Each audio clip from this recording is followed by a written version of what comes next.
Hello, Jerry Stevenson here. Hadn't made a longer video in a while. It's about time I did that. Yeah, if you've got time, I'd appreciate you listening.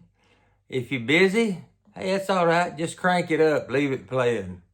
I'm not going to be turning any cartwheels or anything, so I'll just be talking. I'm going to be talking about some missed opportunities I've had. I've tried to write songs for several years now, and I've had not had any success, and I'm going to tell you why. Some of them. Oh, well, let me show you here. Here, my buddy. He's here under my feet. When I get in here to play the guitar or to make a video, he is right between my legs down here. So that's all right. That's the way it goes. He usually stays quiet.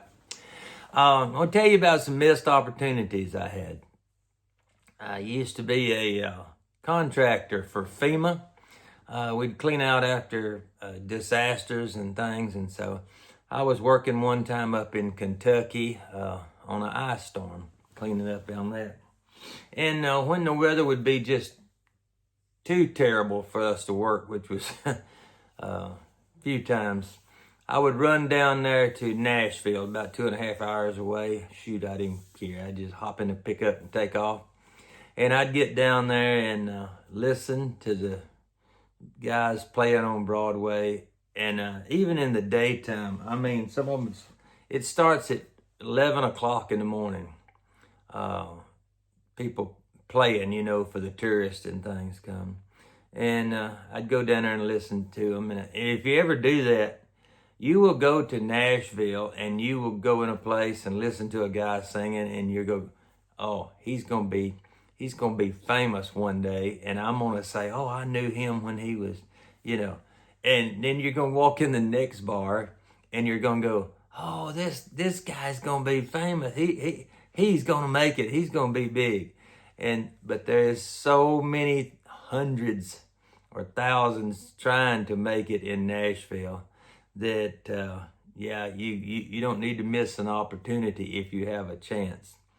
And I even saw a guy one time, and this is off the subject, but I do that because I'm just talking anyway. I seen a guy one time playing a piano, and he got up on the piano and turned around and played it backwards. And I'm like, oh man, that is great. He is playing it and never missed a lick. He's playing it backwards, and everything's backwards, and he's up on the piano, and he looks up in the ceiling, and I'm like, what is he looking at?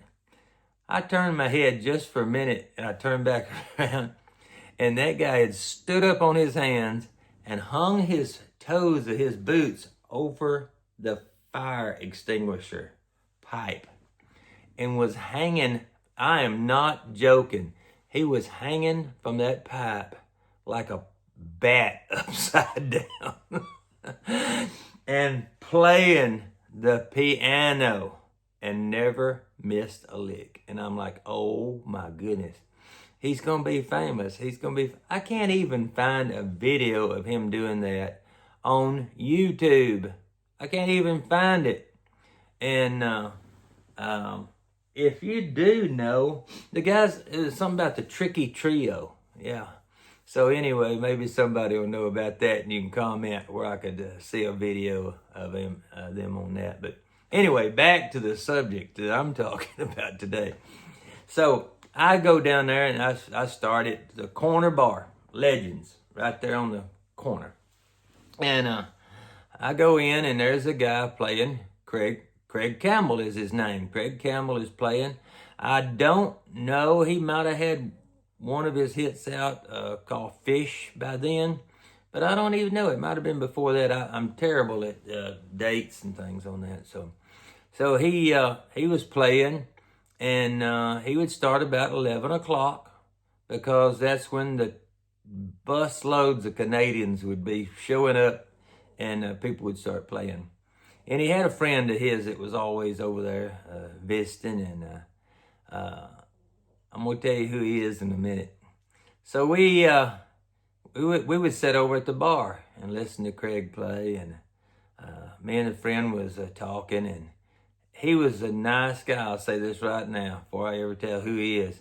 He was very nice young man, little red-headed fella, and he showed me a lot of respect, gave me the time of the day, and I'm an old gray-headed guy already, you know, and sometimes young people pass that away and don't, you know. But hey, he was as nice as he could be to me, and I really enjoyed meeting him. So anyway, we're talking, and I asked him what he's doing, and he asked me what I'm doing, and I go, well, I didn't say I was a contractor cleaning up debris because I was in Nashville, so I told him something relating to that. I said, well, I'm a writer, a songwriter. And he says, well, me too. And he says, but right now, you know, what I'm making my living is I'm selling T-shirts for Luke Bryan. You may already know who I'm fixing to say. He says, I'm Luke Bryan's merch guy. And I go, oh, okay. And he says, hey, I write too. He said, you want to write together? Well, I turned him down. Big mistake. But back then, I really did not know. I'm so old school. I remember when one guy wrote one song, you know, and that's just the way it was. Nobody, co-writing wasn't a big deal then, but it is now. So I'll tell you people, if you want to go to Nashville and make it as a writer, don't turn anybody down. If they've been living there, they've already got a little advantage on you. They already got some connections made and things. And you never know who you might be turning down. Or if you do turn them down, you make sure it's it's not somebody that's been there and been at it a while. I'll put it that way. So as we're talking, he says, I told him my name, and he said, I'm Cole Swindell. I said, Swindell? No, I said, Swindle? And he goes, no, Swindell. I don't know why I said that. I figure he ought to know how to write his own, pronounce his own name. But anyway, that's what I did. I said Swindell.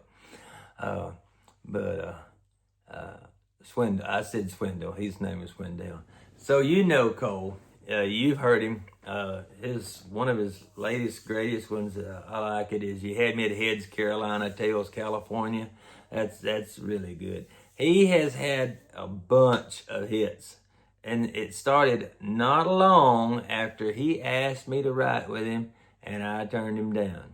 He had, like 3 almost right there together. He had one for Luke Bryan called Roller Coaster.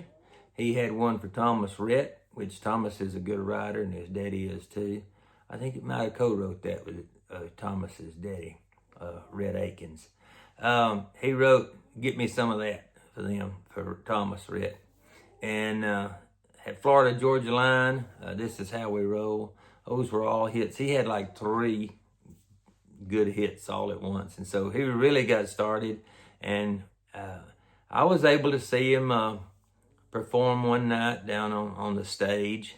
And that's also where about a week after I turned Cole down, that's where I met a very famous female songwriter at the stage, and she asked me to write with her, and I didn't, because same reason, I just didn't know about the co-writing thing. Yeah, so you say, man, that guy's unlucky. You know, I am always in the backyard digging for treasure while opportunity is knocking on the front door, I guess. I just missed out. So I'll be doing another 2 videos for another famous writer, a guy, and another female writer asked me to write, and I didn't write with any of them. And so if you know Cole, you can tell him about this video. Tell him I've changed my mind. I'll be ready to write with him now. So he's had some huge hits, and could have probably made what I was working on work also. So I just, I enjoy going down there. I know you will. It was everybody's. I seen a movie one time about how everybody's a songwriter in Nashville, but yeah, but there's people that getting hits made. So I missed out on that deal. So I appreciate you watching. Old Cole has had many hits since then, and Cole, yeah, if you see this, give me a buzz. I'll be glad to write with you. Y'all have a good day. Thank you.